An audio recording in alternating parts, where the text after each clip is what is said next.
GDP emerged as a solution to the challenges of the 20th century. Now, the crises we're facing are very different. One metric cannot measure all the aspects that determine our lives today and in the future.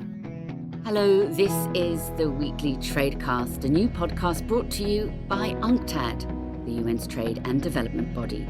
I'm Sarah Toms. We're exploring how major events are shaping trade and development and how that affects billions of people around the world. This week, we're looking at economic growth and how we measure it.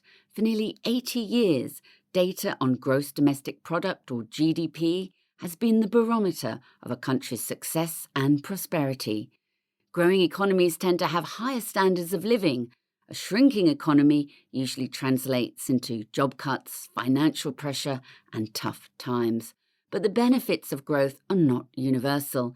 Even in advanced economies, inequality is a big problem. And the impact of climate change raises serious questions about the links between growth and carbon emissions.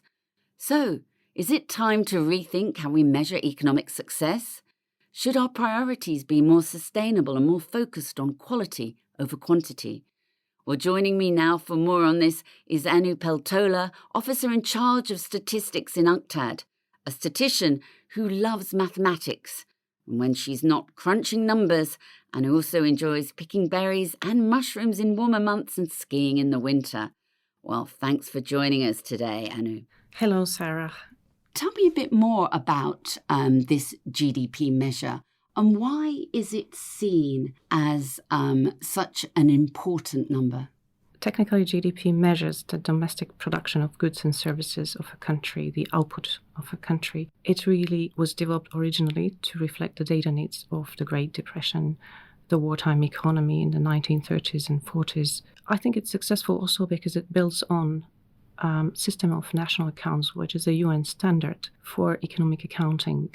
And it's available for almost all countries globally. It's really become the yardstick of progress and a measure of success and failure of governments. It's easily the most influential statistic we've ever seen. Why is there an increasing call to look beyond this gold standard then? GDP emerged as a solution to the challenges of the 20th century. Now, the crises we're facing are very different. We're looking at environmental degradation, climate change, the pandemics, increasing inequalities, and some increasing insecurities as well. So GDP is really not the tool to address these challenges. Even though it's an important measure of the economy, one metric cannot measure all the aspects that determine our lives today and in the future. GDP does not consider how income is generated or what it's used for. It does not consider unpaid household service work that women often perform at home, thus leaving not a very clear picture of how everyone contributes to society. It does not consider fairness or well-being. This is not the intention of GDP. It's intended to measure the economy. So how would we measure something like happiness, and what impact would it have on a country anyway if it was considered happy?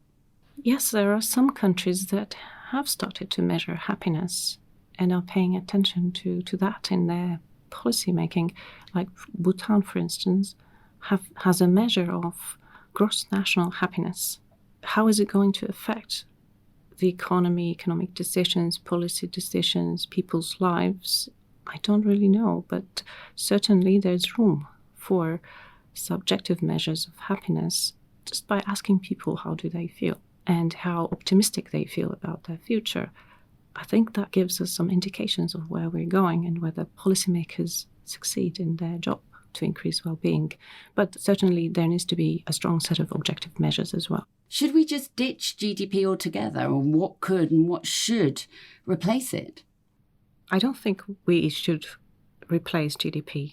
It's a very successful measure of economic development. But GDP is also being constantly improved. Now, there is a major revision ongoing. There's a global discussion of how the system of national accounts and GDP should be improved. The economy depends on human capital, so that is the education investment in our skills is important, is essential for economic growth. It depends on environmental assets and how we use them in a smart way to ensure that we'll have some resources for the future as well. So we really need committed global effort to identify key metrics, to measure what matters, so that we can have equally strong indicators for other aspects like inequalities, well-being, sustainability, and also on how to achieve those outcomes we want. We're always looking at growth as a positive thing, and we hope to see growth in countries every year. But can we safely grow our economies forever? We see that the planet is changing at a rate faster than ever before. If GDP doubled since 1970, the use of natural resources tripled in the same time. Most animal populations have reduced, declined. Mammals, fish, by almost 70% since 1970. We have not managed to reduce greenhouse gas emissions, and we are seeing those consequences in Europe. We are seeing the long heat wave in California, flooding, forest fires, drought in Africa. So it's quite an unusual time that we're living, but it's really a question about what kind of growth. It is not just any economic growth that will help us. Is our obsession with economic growth outdated then in the 21st century? It depends on the kind of obsession. What kind of growth is it that we need and want?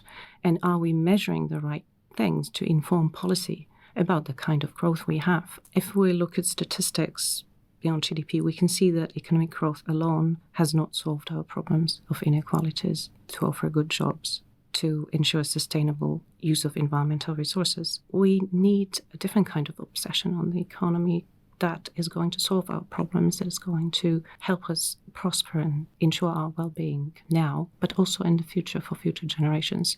Well, thank you so much, Anu. That was Anu Peltola from UNCTAD, who was this week's guest. Tune in to the Weekly Tradecast next week and every week for more insights on the most pressing issues around the world of trade and development. There's more on our website, unctad.org. I'm Sarah Toms in Geneva. Goodbye for now.